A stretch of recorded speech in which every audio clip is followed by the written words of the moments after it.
Hello and welcome to another exciting episode of The Aftermath. My name is Ian, and as always, I'm joined by Dylan. That's right, ladies and gents. The bomb went off, and now you've got our audible fallout to deal with. Whoa. Uh-oh. That sounds intimidating. It's not radioactive or anything. It's just loud. Oh, I see. I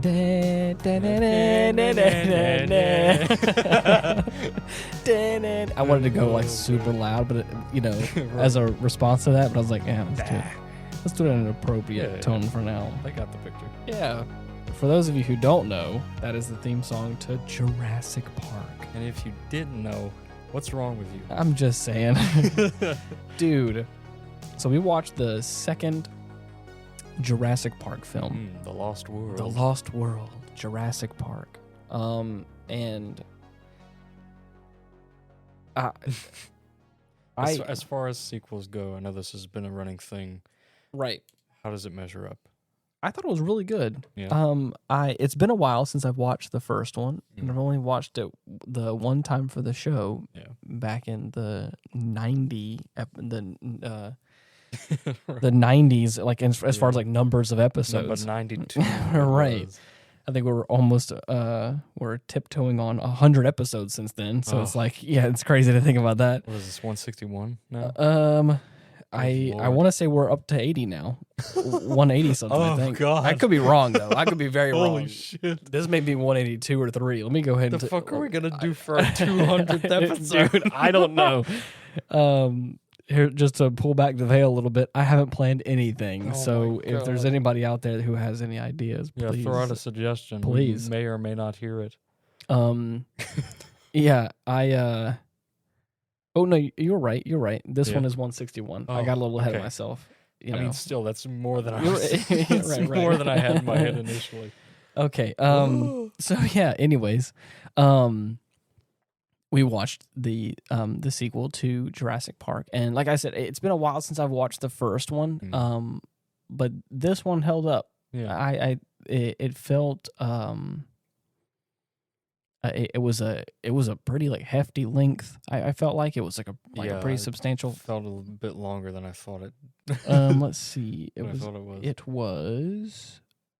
If I could drum roll for the 2 hours and 15 minutes.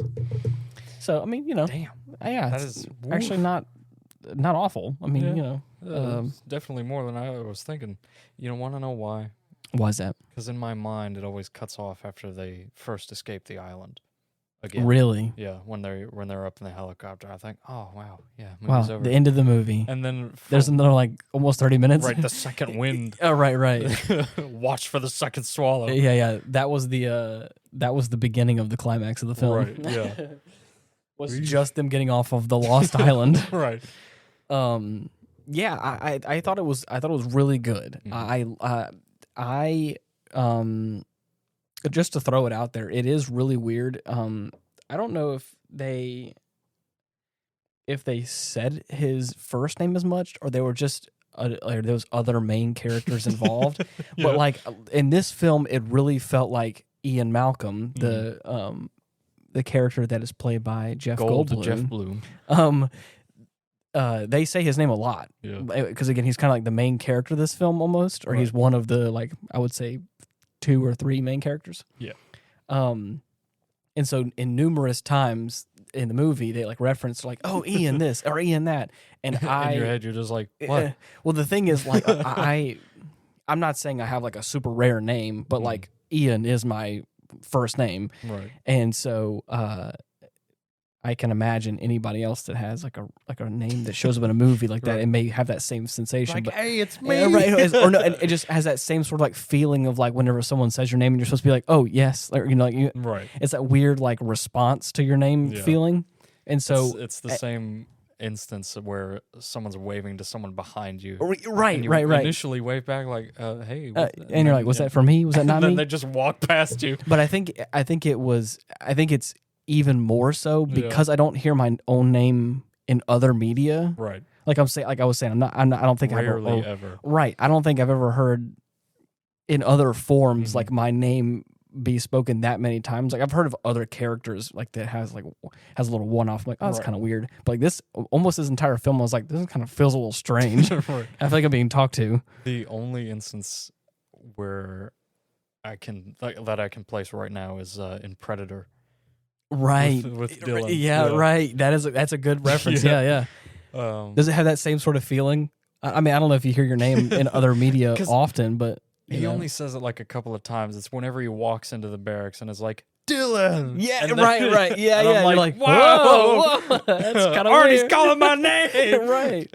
Is it kind of it has that same sort of weird feeling, and like I said, I think it makes it feel a little more weird because I don't ever. The only time I ever hear my name is when someone's talking to me. I never really hear it in any other facets because I also don't know in my personal life anybody else by that name. So it just felt like I was in this weird world where I'm like, this is kind of strange, but it's kind of cool, I guess. Yeah. So that's the first thing. There's a little fun little tidbit that I was realizing as the movie was progressing. Right.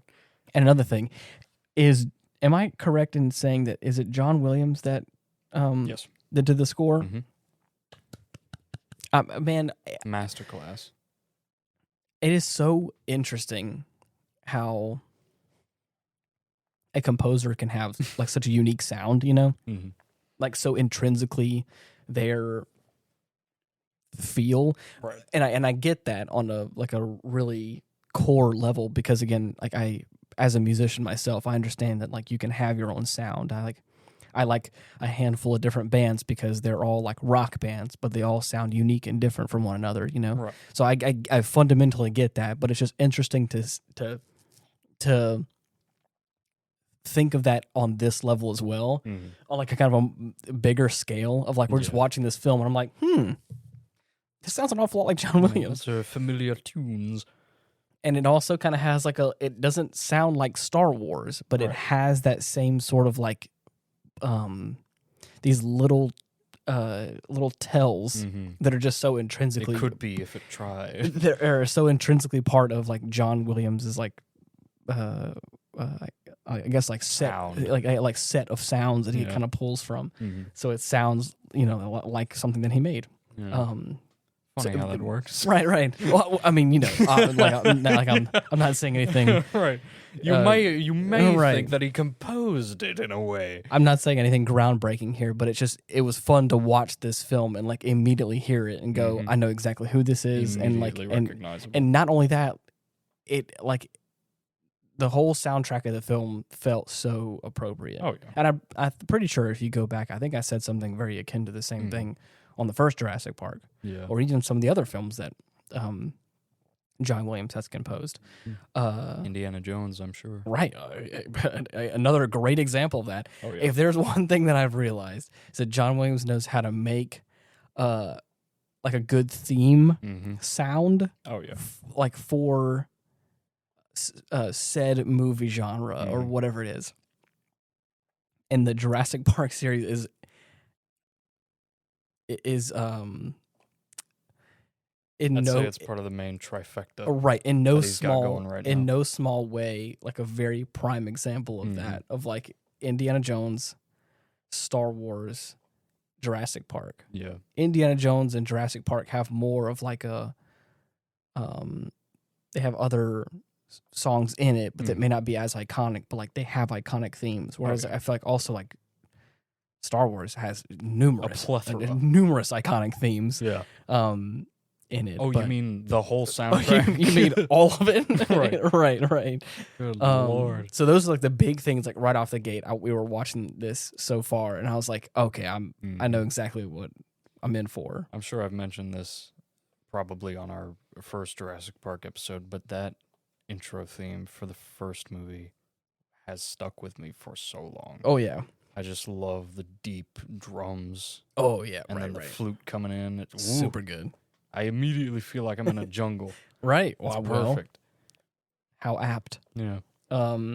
This movie came out in 97, and I could still, from the first few shots of it, I was like, this thing was still shot on film, and you can feel it, and it feels good. And I feel like it progressed enough in technology that like it felt like a well-made 90s film. Yeah. And even some like the special effects and like the practical effects that they had, Mm-hmm. like it felt old, but it didn't feel cheap. Oh no, It definitely felt not. high caliber. Sequel to Jurassic Park. You I bet know. your ass. I mean, you're right. You're gonna be pulling out all the stops. And I'm for not this one. saying that I was expecting any less. I'm Right. just saying like it was interesting to see like there was no real faults Mm-hmm. anywhere.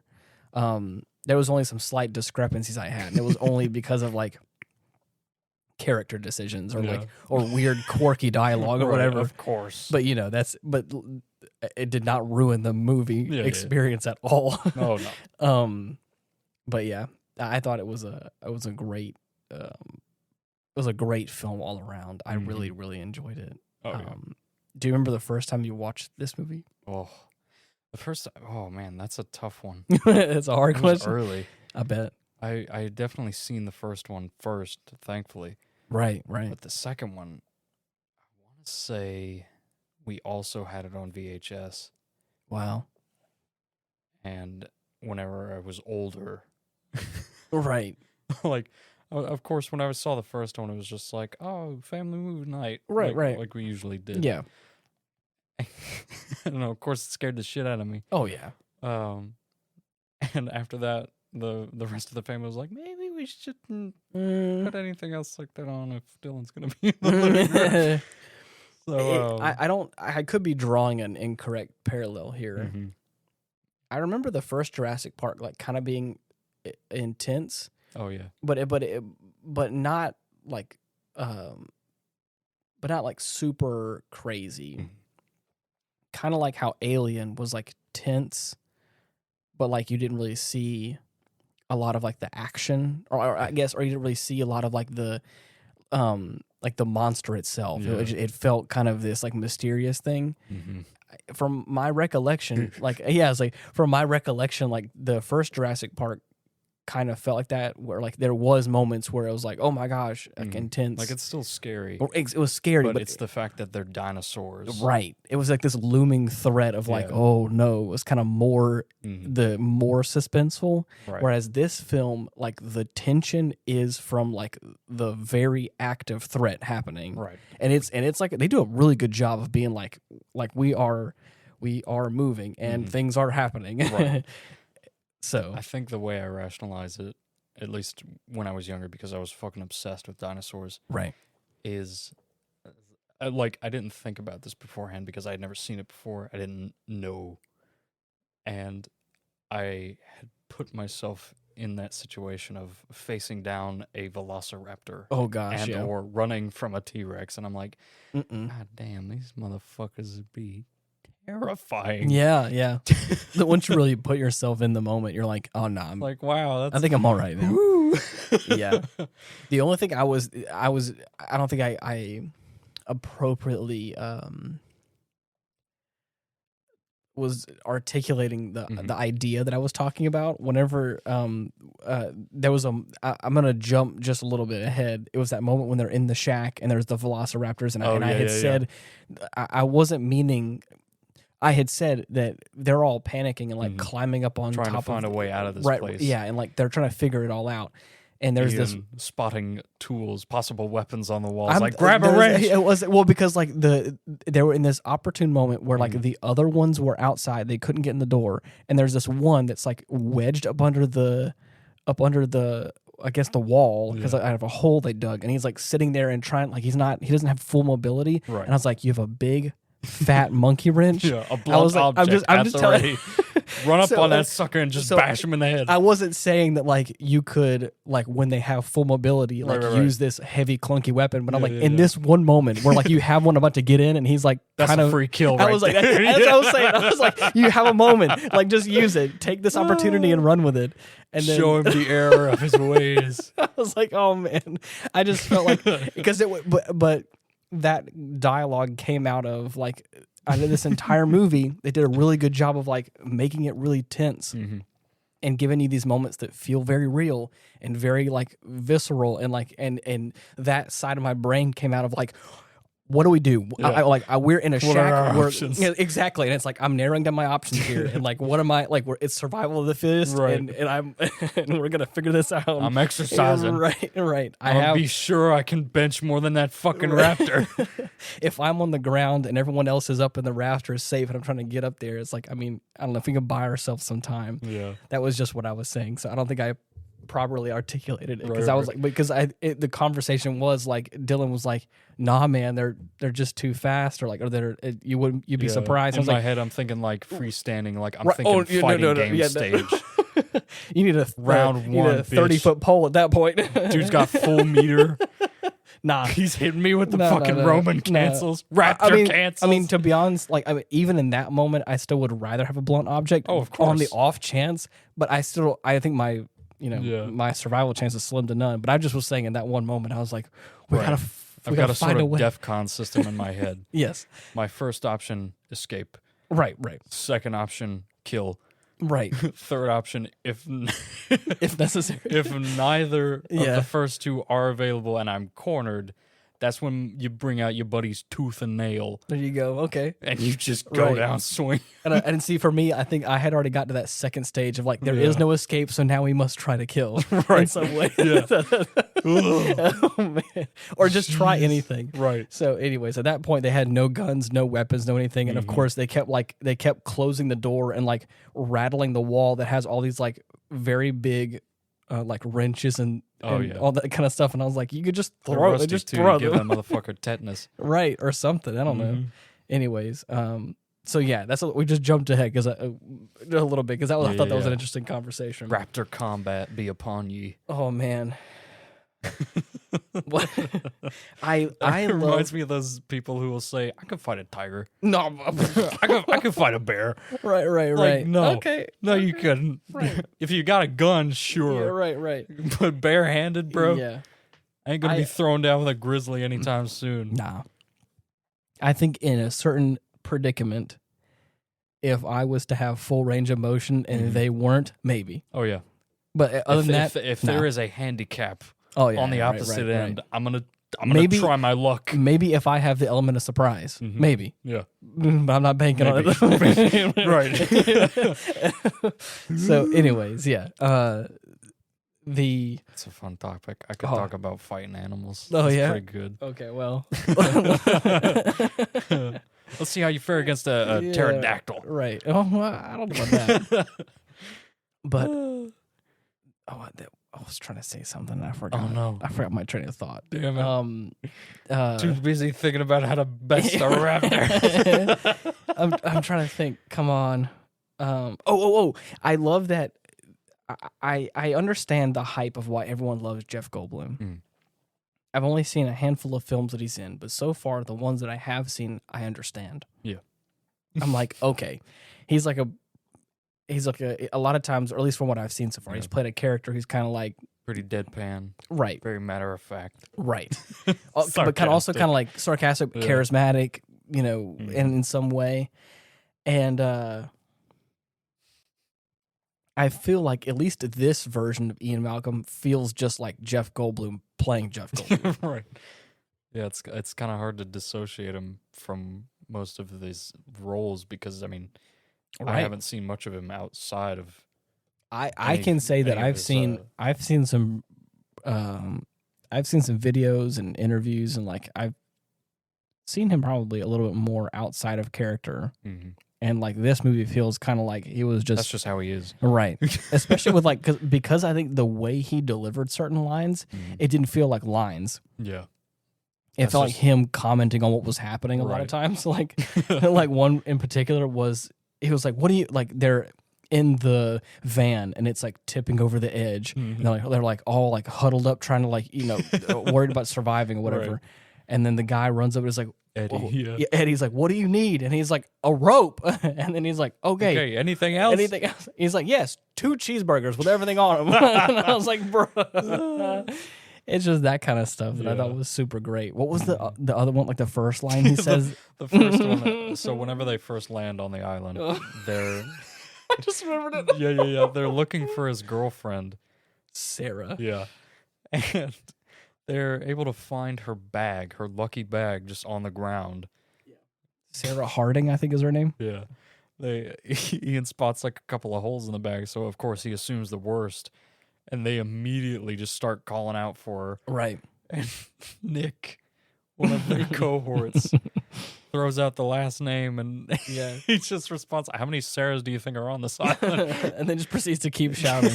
And he just delivers it in such a nonchalant way. And it was just so funny. Right. It's hilarious. It's a great. I like the relationship and the characters in this are also really well written too. Oh, yeah. Like the fact that like he has a daughter and she now is kind of like, weaseled her way onto the trip. And it's like that adds a whole new level of complexity of like right. This character, I don't want to say like only cares about himself, but like primarily focuses on like his things. Right.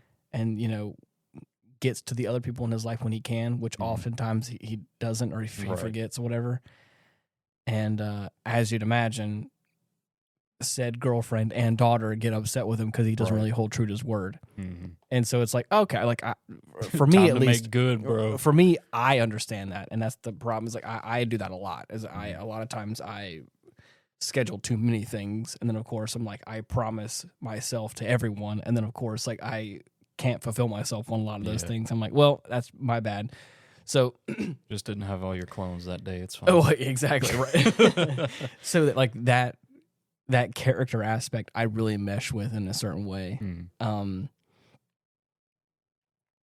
then to add like the whole complexity of obviously surviving and then trying to make good, it's like, oh wow, it's a recipe for chaos and development. And development, yeah. But it's great. I really enjoyed that. Now, do you have a favorite character for this film? Because I know one in particular. Yeah? Yeah. I think I'm going to go with... I'm going to Hang on, do yours first. Okay. I was going to say, I really like the Roland character. The big game hunter. Right. Big game hunter. He comes on whenever our like main team gets onto the island. All of a sudden, more people show up, and they're like, "Wait a second, it was just supposed to be us." And of course, lo and behold, it's the sun coming to collect. Right, the poacher team. Right, yeah, poacher team 6. And so they're all in like these tricked out Jeeps and Humvees and stuff. Yes, the capture Jeep. Oh, Can we talk about that fucking travesty real quick? Holy shit. What a crazy thing, but also, I mean, kind of cool. They have like these Jeeps that have at least the passenger side, I believe, like extends out from the cab. Yeah.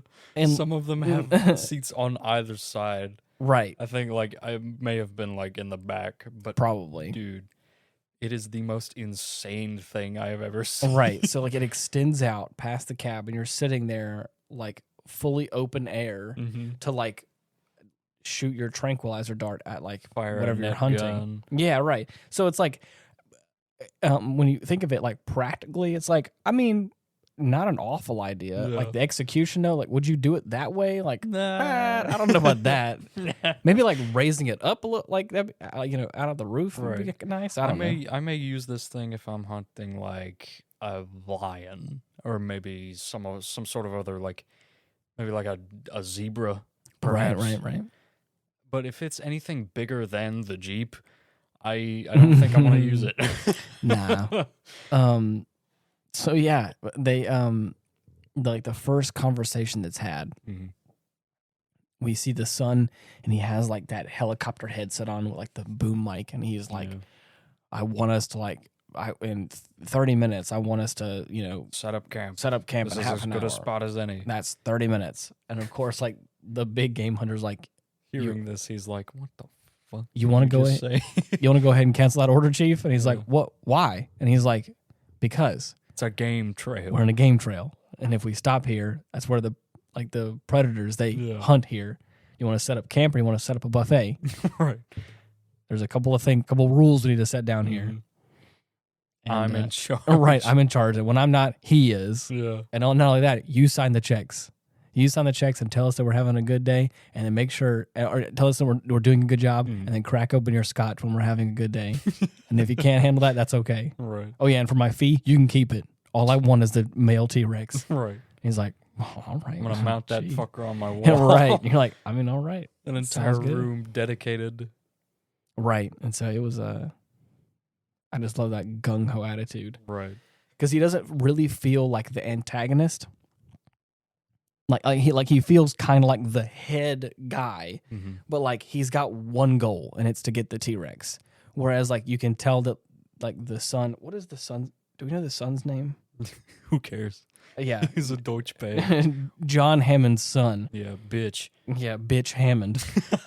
Is you can I felt like, and I knew this because it was established in the beginning of the film. Like he's obviously like the mastermind, kind of, and there's no like funny business there.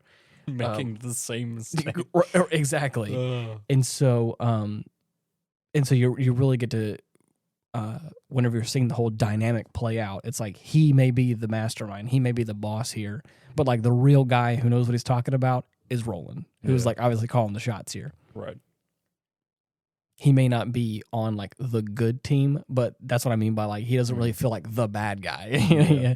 So there's just a couple of times where like some of his men get eaten up, and they're like, "Did you find him?" And he's like, "Well, they didn't want of them. They didn't like. Only the parts they didn't like." And it's like, I mean, he's not wrong. I tried to find my guy. I tried my best, and is what it is.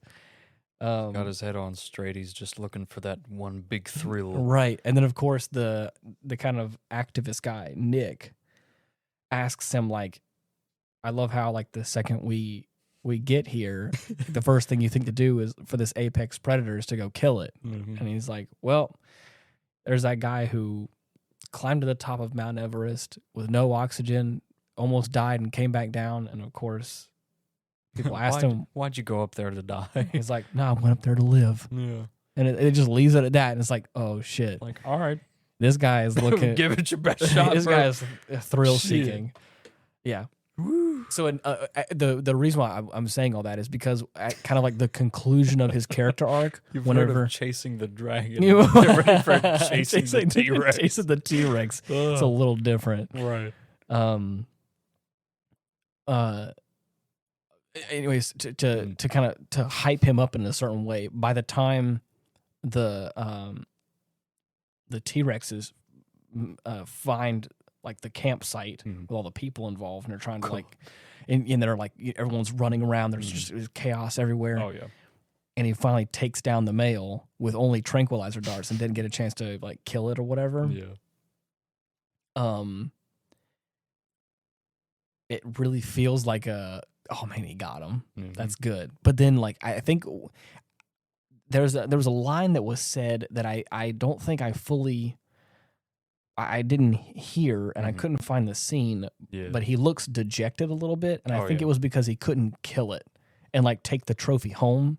He could only tranquilize it, and so not to mention losing like a ton of his buddies. Right. And I think bitch Hammond is like tries to like encourage him, like you got him, congratulations, you got him or whatever. And I think there's a line that I missed. I think he says something to the tune of like, "But I didn't get him though. Like I got him, but like he's not mine. Like he's not the trophy that I wanted. I came here. That was my payment. Was the trophy, right? And I just lost things, and now I don't have any bullets to kill the thing. And now that you're like locking him up and like you want to take him away, I can't really stop you because that's you own the thing." And so he like walks away, and it's like, I think I've had my fair share of close encounters with death. And it's like, and he kind of, I don't want to say looks sad, but he definitely looks like a little defeated in a way. And so it's like, it's just an interesting character, and I thought it was really cool. So. Got a hell of a story. I know, that's what I'm saying. It's like, I just think it's so interesting, and it's like, it almost feels like he won by technicalities, what it kind of feels like. So I understand a little bit of like his character dynamic. So bested a T-Rex, right, with hard drugs, right, with hard drugs, crazy. Yeah. What was your favorite character? My favorite character. You were chuckling over there for a second. Yeah. I think it's gonna have to be Eddie. Really? Yeah. I liked Eddie. Eddie was a cool dude. He was a really good representation of like facial expressions. Mm-hmm. No. There's a numerous times where like the camera would be on him and he'd be like mouth agape and being like, Right. "What the hell?" And you're like, in "Yeah." awe at the sight of these big ass lizards. Exactly. He was always there going, "Oh my god." That was great. At one point after the first encounter with like the Stegosaurus herd, Yeah. Nick is just like right behind him, like going on about something, and Eddie is just He's just walking along, baffled. going, "Wow, Yeah. Wow. wow!" Like periodically. Yeah.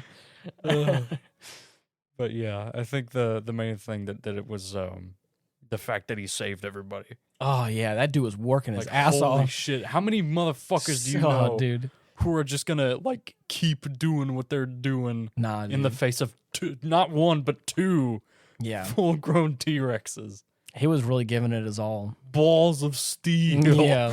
He was Holy trying his shit. best. That's why the car didn't move, because he was weighing it down.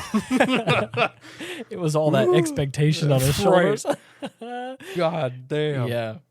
Man, what a great you're right. What a great character. Yeah. What a man. Mm-hmm. But yeah, it was you're right though. That was Yeah. a very intense scene. Insanity. And that's what I'm talking about. It's like this scene is full of like that very moment whenever they push the like trailer or whatever it is off, and there's like all this commotion going on, and like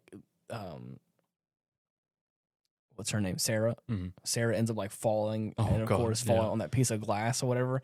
It's like it's moments like that, Paper-thin right? glass. Exactly. And the movie is just filled with that, like these like really tense moments. Mm-hmm.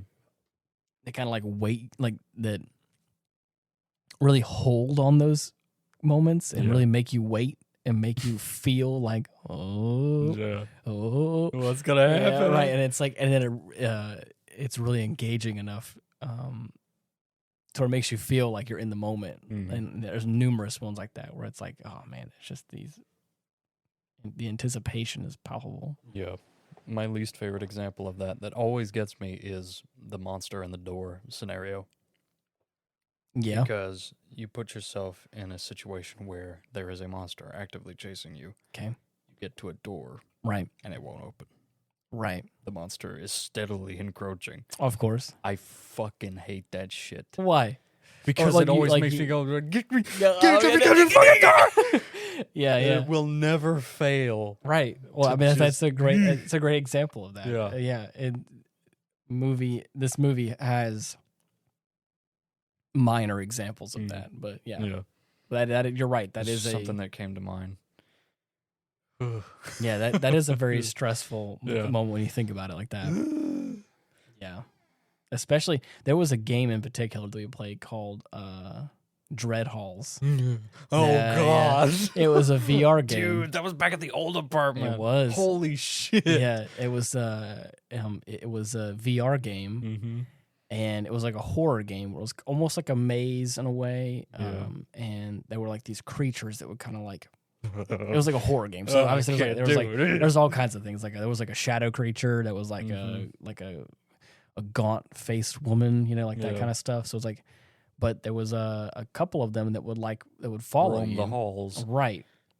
filling them with dread. One might Yeah. say. But like one of the mechanics is whenever you went to open a door, a lot of times it was locked, and then whenever it was locked, you would have to like jiggle your hand like left and right, like you're trying to open a door, Right. and it would like and then a All progress you would bar. have to do was say, "Come on, come Yeah, on," come on, and then yeah, it would open up. exactly. But like depending on if it was like they had like a green, a yellow, and like an orange or whatever, and Orange obviously is death. yeah, orange is like it could be there's like a progress bar. So the Mm. more like you shake you rattle the doorknob around, the progress bar would increase, and once Yeah. it finished, the door would open. And sometimes like it was like built in like into the code of the game where sometimes you go to open a door and the door would like shake like it was like someone was on the other side trying to get in or whatever. Yeah. Instead of you trying to like open it up, and so like you No, would, you're like being chased. You open a door and the door starts rattling, and you're like, "Oh Fuck! I'm dead. yeah, right." But then sometimes if it was like a super hard lock, especially if you're like being chased by something, will shake that Yeah, thing. yeah. There was so many times where it's like, no tomorrow. please. And Jesus. yeah. So, anyways, The closest you're gonna get to a very real mortal danger situation. oh yeah, yeah. Oh man.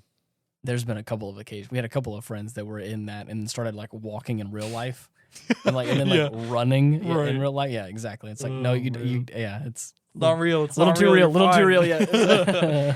Yeah. Yeah. Can I tell one of the most favorite jokes that I've said so far in like a little session? Yes. Yeah. Yes, please. So there was this moment at the end of the movie. They got the T-Rex secure on right. the boat. And then of course, bitch Hammond is sitting here and he's like giving a presentation as like Right. mere moments.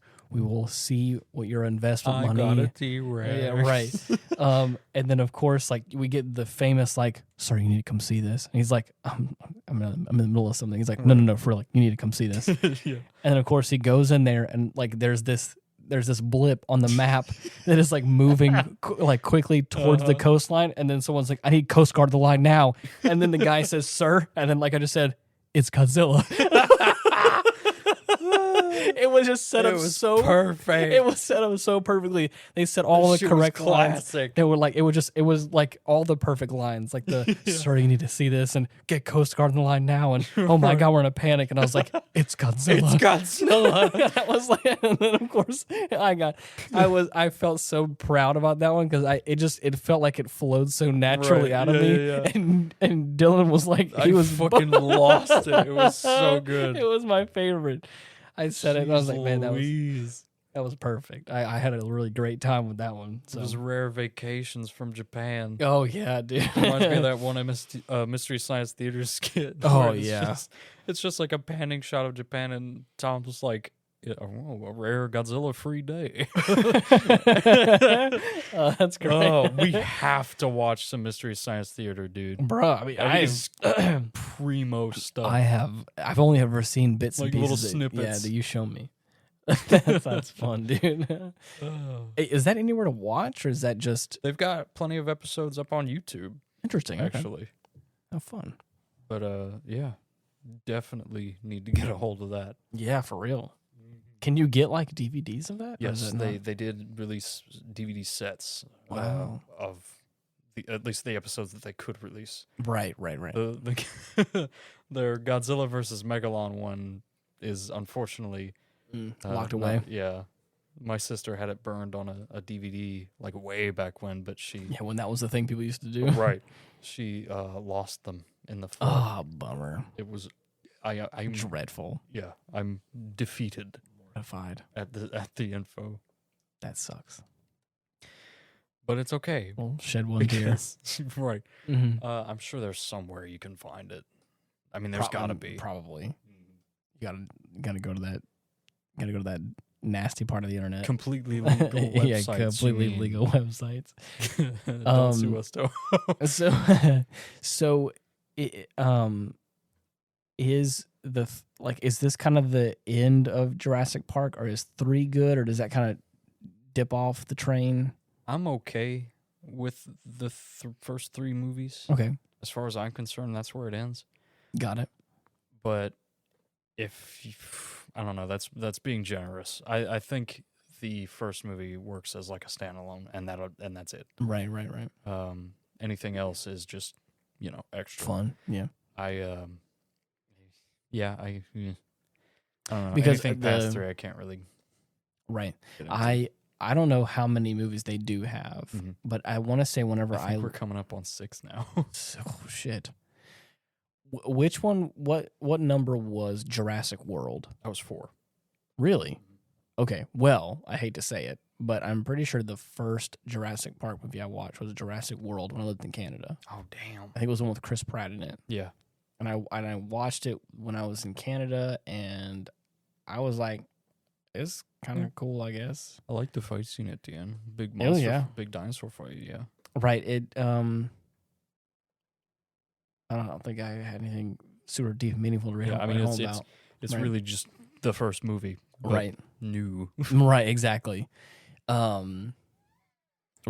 Mm. But I really enjoyed so far 1 and 2. Yeah, 3's gonna be funny. 3's gonna be so fucking. Are we funny. allowed to watch 3? Are we gonna watch it for the Yeah, podcast? Of course. Okay, I just want to make sure. Sometimes, if we're watching the second one, we gotta watch the third one. Okay. Anything on World is up in the air. I mean, I don't think I even have World, so it's whatever. But yeah, definitely the first 3. Okay, that's what I guess that was the question I was gonna ask, is because I know that for instance, like Terminator. Oh God, yeah, it's the same deal with. There's only 2. Is it only 2 or 3? There's only 2. There's only 2. That's what I'm saying. 2. See, that's what I mean. It's the same deal with like Aliens and Predator. Right. There's only 2. But I still want to watch those. Right. Those are fun. Okay. And I guess that's just to drive it home. If you can imagine why I'd be looking for Predator 2 as much as I have been. Oh yeah, because that one's worth a shot. Interesting. And I guess that was the original question I was making. Like, how far in the realm of sequels is 3? Like, is 3 like a we'll watch it, or is 3 like a no? There's only 2 Jurassic Park movies. You see what I'm saying? No, 3 is we're definitely watching. Okay, good. That's what I was trying to gauge here. Is what am I looking forward to in the future? Right. So yeah. And you said you had 3 or no? I do. Yes. Okay, fun. I got this as part of a combo pack. Ah, cool. It's got the first 3 movies. I really see why at least the first and second are such like a pop culture classic. Oh yeah. Because like I obviously know like with anything else that Steven Spielberg makes, it just is like this, freaking masterpiece of a movie. Right. And that in line also with Indiana Jones and Star Wars, it feels so part of that time. Yeah. And so popular. The golden age. I know. And so like and I feel like I always knew that obviously they're probably really good for a reason. Oh yeah. But I'd never seen them. And so after watching this one as well, it's like I can see now, like watching the first, even if like if you grew up in like the 80s and 90s and you even like kind of liked dinosaurs, this is it's great. Mm-hmm. It's a great film. The biggest justice done ever since the BBC Walking with Dinosaurs documentary. Really? Yes. I watched the shit out of that. I don't think I've ever watched that. Oh my God, bro. Walking with the dinosaurs. Strolling with the Stegosauruses, bro. I don't think you understand. Oh my God.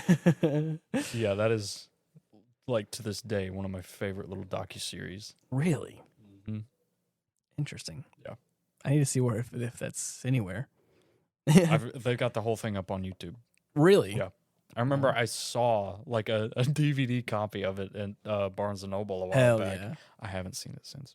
Of course I should have picked it up. Bruh, I felt that way about it. We were in Florida. Dude, I wanted so badly this past Christmas to buy you the James Bond box set. The James Bond box set. I forgot about that. Dude, I wanted so bad because I know we had talked about it and I saw you like eyeballing it for a while at like the Target and you were like, I'll get it. And you're like, I just can't justify buying it right now. Yeah. And I was like, I get it. Hey, I've been there. I'm like, I want that, but I don't want to buy it right now. And so I thought it was like, it's Christmas time. Perfect time to do that. Yeah. So help me God, I went to every single store in this goddamn area and I couldn't find it. I was like, son of a bitch. It was playing the role. And that was the only thing I had on my list. Like I wanted, and so I told him, I was like, I really couldn't find one I was wanting to get it for you. And you were like, it's fine. I was like, I know it's fine, but I still felt defeated though. Yeah. And then we were in Florida just cruising around. And I was like, what? And you're like, I'm thinking about buying this. I was like, you son of a bitch. It's right there. And he's holding it. And I was like, what in the world? That was when you told me. I did, yeah. Because I was like, because I didn't think about it. Yeah. It hasn't been back even since then, and so it hasn't been in my mind at all. Yeah. You're just sitting there, and I'm strolling around. I got like a new carry case for the Switch, and I was going to show it to you, and you're like, yeah, I'm thinking about buying this too, and I was like, I can't believe this. Got friggin' juked. Yeah. The thing is, I got it for my dad as a Christmas present a while back. I think it's not only like It's not only part of your collection, but like I haven't seen anything of James Bond. Oh my god. Okay, yeah, that is. That's what I'm saying. I need to get that as soon as humanly possible. I want to buy it for you and your collection, and I'm also your friend. And I care about you, but at the same Right. time, I'm also like I kind of would like to watch I'm gonna all of the stuff with. yeah. Oh, dude. It was all Yeah. of it, right? So it's like at that point, it's like everything up everything- to the like, recent stuff. right. It's insane. Right. I know for a fact that I have seen like little clips, little tastes here and there. And I know obviously like the pop culture references and right. like I know all that stuff. I know the actors that have played James Bond throughout the years. But I have with pretty high percentage confidence, I've never watched like a full James Bond all the way through. Damn. I thought that I did, but then looking back on it, I think it was like Mission Impossible 3. Wow. You know what I'm saying? Where it was like the one yeah. where it may not be 3, but it's the one with Philip Seymour Hoffman as like the antagonist and Tom Cruise. So it's either like I think it's like 2 or 3 or something like that. That is nuts. I thought that was a James Bond film, and then of course like it came. I rewatched Mission Impossible, whatever that number was, Yeah. and then I was like, "This is the movie that I watched before." I was like, "So it wasn't James Bond." Well, Right. shit. So then I was corrected. Mhm. But anyways, As far as movies and series go that you may be seeing in the near future, maybe this week, I am planning to get a hold of both box sets for Full Metal Alchemist Brotherhood. oh man, we got to add that to our list. Yes. Because, man, I'm telling you, that is... How long is that series? Is it like a long one or is it pretty? I think it's like 40-something episodes. That's not bad. All right, yeah, it's It's like wing lengthy. length. Wing length. Yeah. I love that the only Yeah. series that we've tackled that has been like at or above that size has been Gundam Wing and Zeta Gundam. I was gonna say because we haven't watched a lot. We've watched 1 or 2 series that I've have been been sticking to the short stuff, like just short and sweet, like nice and simple. because they were like tiptoeing on 50 episodes. Yeah, Pat Labor now is getting up there too. How many episodes Pat Labor? I want to say it's also in the 40s. Really? maybe. I mean, it checks out. I think we're over 42. I want to say. we're over halfway through, and I Oh, feel like yeah. we've been watching a pretty sizable amount. Mm-hmm. Man, I've really been enjoying Pat Labor. Yeah, dude. Oh man, that's a lot of fun. We just got into like the really nitty gritty stuff with the Griffin. Griffin. Man, that's so cool, dude. Yeah. Got to see that first bout. Oh, so good. Mm-hmm. So scary. Yeah. Anyways, sorry. The Next Generation. Star Trek. Okay. The original Star Trek series. Got it. The old Warner Brothers Justice League. Oh, cartoon. I have seen a lot of the Warner Brothers Justice League. It's so And good. I don't know what it was. I forgot what it was called, but the Warner Brothers Batman. Oh, yeah. That was another like the same kind of art style and all that. Mm-hmm. Tiptoed into like Teen Titans stuff. Oh, yeah. Once upon a time. It's perfect. Yeah. That whole like genre of like Justice League That and all was like the kind of like amazing. offshoots. Oh, yeah. Didn't they have like another show? Like another was there like a Superman show? Or no, or was it just they had, I think the Superman animated series was the first one they released. right. Then the Batman one. Or maybe both simultaneously, I don't remember. After that, they got into Justice League, Right. Justice League Unlimited. Yeah, I know. Unlimited is I've seen a lot as well. Yeah. I don't know much else besides those. Have I told you that as a kid my favorite superhero was Batman? Yes. Yeah. Mm-hmm. I used to love Batman. And then whenever that animated series came out, I really enjoyed it. Drove it home. Oh yeah. Mm-hmm. I thought Batman was I super have it. cool. All of it? Yeah, the whole thing, bro. Yeah. I've also got Batman Beyond. Which one was Batman Beyond? Terry that- McGinnis. Was that the like The future one. the all black suit with like the red? Mhm. Okay, The red yeah, logo. yeah, red logo. Yeah, I love that show. I lost track after like the Batman or like the Batman, whatever that was. I didn't watch any of that one really. Oh, okay. Gotcha. Yeah. So anyways. Well, another one to put on there. Dude, there was a point in time where the Arkham series came out, Arkham Asylum, yeah. and like I haven't played like the later entrant, like later. What's the word I'm looking for? Entry? later entry. I said entrance. Sorry, the later entries into the later system. door. The later doors into the system. I played like the first 1 or 2 of them, and I really enjoyed it. And it really like I love the redesign of not only Batman but also like the Red Hood. And what was the Nighthawk? Was that his name? Nightwing. Yeah. Hawkeye, I forgot, or what the blue, the blue Robin, basically. Nightwing. Yeah, Nightwing. Like all the different iterations, like the Robins throughout history. Oh yeah. And all that, and I guess kind of fell down a rabbit hole after those released, and I just started like reading up a lot of like Red Hood stuff, and I had a real like Red Hood like.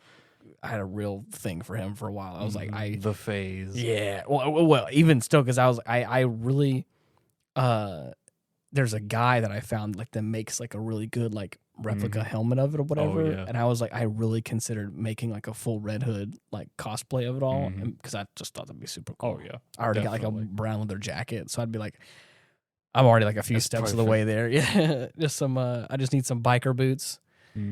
A nice Red Hood shirt, and I'm ready to rock and roll. Golden. So, yeah. So redden. So yeah. But yeah. What a fun time, dude. Yeah. Jurassic World. You're next. No, I'm kidding. I'm next at all. Jurassic. So it's called Jurassic Park 3 is the third one? Yes. Okay. Because this one was called, this one tripped me up. It's called The Lost World. Jurassic Park. Yeah. Jurassic Park. It's weird. If you had to describe this movie in 3 words, how would you describe it?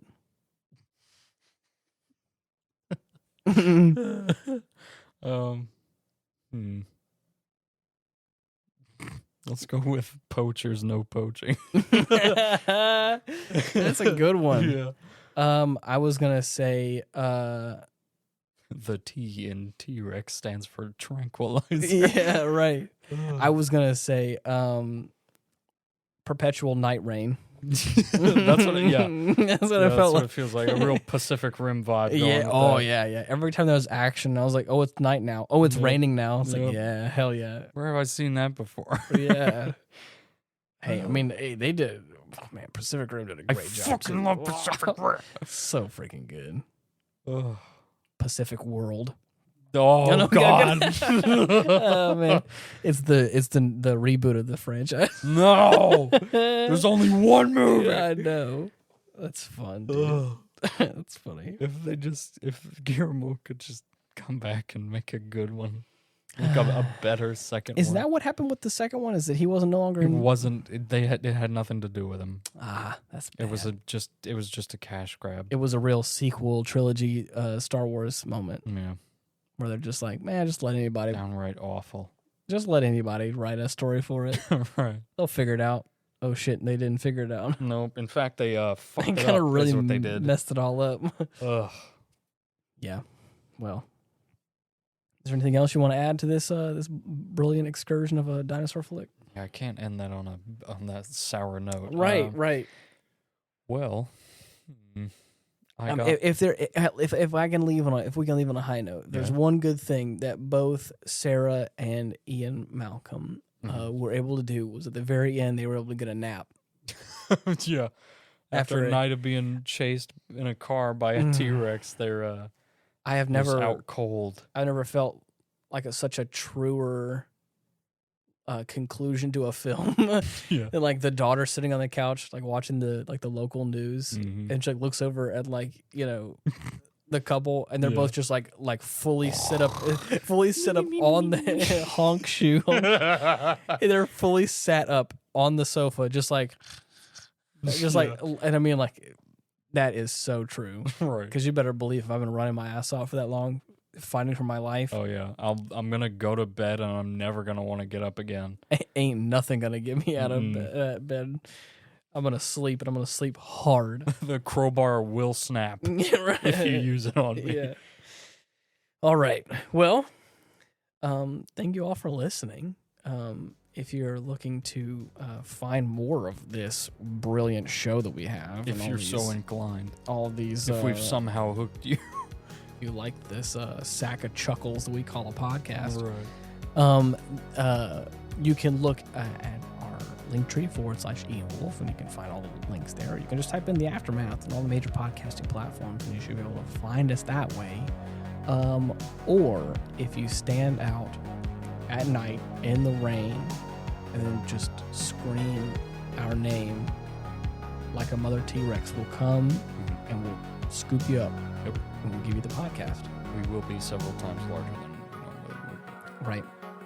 I also heard if you go out to the forest and go to like the abandoned comm station as well, you tune into just the right frequency, Go find us. and you have the secret code, you'll find us. Yeah. But anyways, until next week, thank you so much for listening. See you. Bye-bye.